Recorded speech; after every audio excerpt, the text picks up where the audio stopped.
regards to justice, because when there's no character, you cannot be bound by justice, fairness, and equity. They're not being driven by primordial sentiments of personal benefits. And then you see them buying to affluence, buying to power, buying to self-aggrandizement. And all these characters, what we've seen in characters like Wike, who have been a tool in the destruction of the People's Democratic Party, particularly holding the opposition ban, ensuring that there's no opposition voice or dissenting voice in Nigerian democracy. We see the bragado, a man comes in public domain and begins to speak about how he has fought this, how he has fought that, as though good governance is all about political infighting and imbroglio. They said, yes, some people have said the man has been tying rules, and I asked to what expense and cost.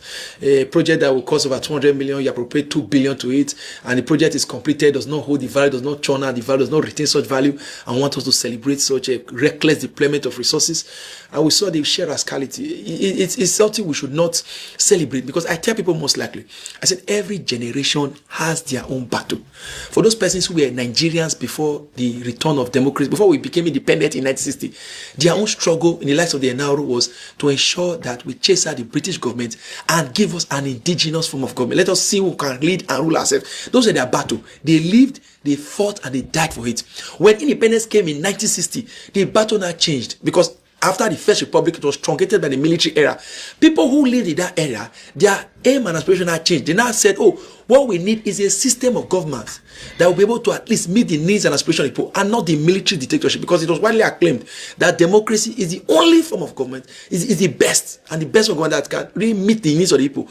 Their whole battle after that 1960 was to ensure that they hand over democracy as one of the best system of government to the Nigerian people. They lived, they fought, and they died.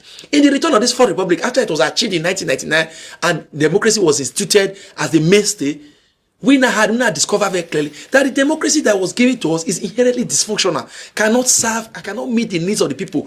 Our own challenge now is to ensure that we reposition, we retool, and we rejig the Nigerian democracy, so that we will hand over a democracy to our children that can serve and meet their needs. For this same cause, many of us are willing to fight, we're willing to live, and we're willing to die for. So that's where we are. And one of the major inhibitants to this kind of democracy is politics without character. Now, when they do these kind of things, they tell us, oh, it's all politics. There's never a time political systems. Everybody must do everything within their possible power to ensure that the opposition does not thrive, and then we must continue this. And then there are some patterns, there are some tactics in politics that I can best describe as criminal.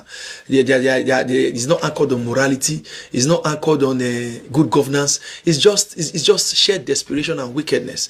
Because when you say you have funded the party, you are the one who owns the soul of the party, you come at the political domain to boast that I made this one fail. If not for me, this one would not have won. I brought this national chairman, the man misbehaved, I kicked him out. I brought this party, this one can't survive. And you hold the party. You see people, characters in the video, you go to courts and you collect all form of scrupulous judgment just to truncate pure democratic processes.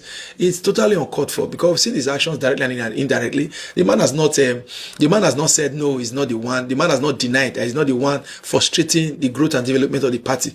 And we saw how they frustrated the People's Democratic Party, the Labour Party, the New Nigerian People Party. There's no one that's been insulated from this high-handedness of Wike. We saw Sam Daddy, who went to contest in Imo State. For crying out loud, everybody knows the constitution of the People's Democratic Party. A man leaves his position to contest. And after he lost, he didn't even spend 2 more hours after the result was called. He quickly ran to Abuja to say he had never resumed. Or where exactly is that thing happening? And the man goes to court to correct a form of dubious judgment just to ensure that he stays himself in power. We saw the body language of Damago. We saw the organizing secretary Baturi. So when we look at all of these things and the way they are taking shape and the way they get the support of the establishment, you know fully well that they share desperation on the part of the people, the APC, using Wike as a tool to hold the opposition platform to ransom. We saw what happened in the Labour Party, where Peter Obi is practically kicked out. Now he's struggling to find footing in the ADC coalition.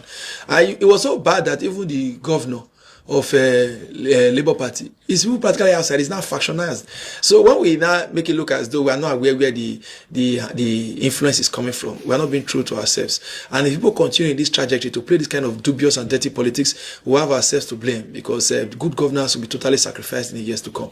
And we're going to celebrate characters like this. It becomes very disenchanting, because people will now focus more on politics and the desperation to retain power without without the interest of improving the lives of the people. Wike has had more press briefing than the president. Gather all the other ministers together. Wike has spoken to the media more. He has them on his payrolls. They are his cronies, allies, and surrogates. He calls them at beck and call. They go to his side. They don't invite him. They go. The last interview Wike did in channels, they extended it to 2 hours. How can the politics today was supposed to be a 1 hour program? You invite somebody because the man can talk and he has so many stories to tell. The man now goes there and yammer currently for 2 straight hours. So when the man has so much resources, the truth is there's so much resources at the disposal of this man. Mind you, aside Lagos State and Rivers State, the FCT is the next state that generates the highest internal generated revenue. And the man has headed Rivers State. The Rivers State now is practically in his pocket. And when the governor there decided to misbehave, not wanting to support the terms of agreement, he kicked him out and brought a SO administrator. When SO administrator was done dealing with the man, they brought him back as a humble pack. He's not the president. We all know how those things happened and then the influences that took part. What's the interest of the president in Rivers State? If the president didn't want such to happen, we know the advice he took. We know the battles that were fought and lost. So we're not going to act as though we are ignorant of all these things, because those ignorance in itself prevents us from assessing truth. So for the man to have so much resources at his disposal, and now he's controlling the war chest of the FCT, and the FCT has now been pulled from the single treasury account, so the man can spend at will, and yet there's now a big dichotomy between the rich and the poor, the house and the house not. Mind you, all the money that was removed from subsidy was being handed over to politicians to ensure that they could. So the people are now paying to ensure that the political leaders and masters have more resources at their disposal to continue to weaponize poverty and the machinations of power. So when the man calls you and gives you millions of naira, what do you expect? The media must pay their bills. The media must buy equipment. The media has bills to pay. And as such, it's practically impossible for them not to sing his praises. But for many of us who know the truth, who are called on the principle of fair hearing, we know that all of these things won't last and it won't stand the test of time. Because sooner or later, okay, for example, now you've heard the allegation that was being brought forward by the Salah reporters. They said that the man has buildings in Florida that was not declared in the Code of Conduct Bureau before he became governor. That the properties he had in Florida, obviously about 3 buildings, 3 different properties that was being bought, and then under the surrogates and cronies of his family members. And why is the media not reporting it? We saw recently Uche Naji that was heated up vehemently, and the man was forced to resign, making him the first minister to resign. If not for the crucifixion of the media, the Nigerian media, the fourth estate of the realm, do you think the man would have resigned? Do you think he would have willingly come out to say no? Because the media was able to buttress that point. They brought it. It was an issue being discussed. But why is Wike's not finding traction in the media? Because these people have resources to cover whatever actions and inactions they've done. I heard it was even reported that the man has quickly reached out to the Code of Conduct Bureau to bring out the file so that I can quickly go and re-edit the asset declaration he did to capture those properties. But fortunately, those funds have been submitted to the EFCC. But we also know controls the EFCC. So all of these battles is just a cycle we're round in it. And the man, the problem I have is that the actions and inactions of this man is further nudging. It's not just destroying the present, it's also destroying the future. Because when Nigeria continue to churn out politicians with that character, then there's no hope for the Nigerian future. Because as long as the new generation politicians begin to see that right is might, that might is right rather, that whoever has the power could decide what is right and what is wrong, then there's no possibility of you wanting to turn towards the issues of truth. Those values and virtues practically mean nothing. People now want to get whatever they have and ensure that they use it for their personal aggrandizement. It's not so. All of this narrative needs to be repositioned. That's why we cannot continue to going to lip sync those persons who have power because they have it and they wield it recklessly. Let us begin to enthrone civility in our policy. Let us begin to enthrone characters. Those persons who are dispassionate in bringing home the dividends of democracy. Those people who want to be seen as examples. Because what we see in the Nigerian democracy is that when they express this high level of political recklessness, after some years they'll come back and they start begging. A couple of days ago, I think a month ago now, I watched when Olusegun Obasanjo was saying that, oh, where it's going now is not very far. When I think it was being paid visit by the ADC group. The way it's going to is not very close, at least it's getting close to his grave, that he wants to ensure that Nigeria works. I looked at him and I laughed. And I said it was the man whom Nigerian Fourth Republic was handed over to. He had the capacity to reposition and ensure that Nigeria has sustainable democracy. What did he do? We saw the level of recklessness and shared. They portrayed while he was the leader and so heir of the People's Democratic Party. And today he's regretting. We saw how Babangida came out and wrote a book and was also regretting. So now later Tinubu will also come out and start regretting. Even this year some Wike, he will come out and start regretting. But do we have to regret before we make change?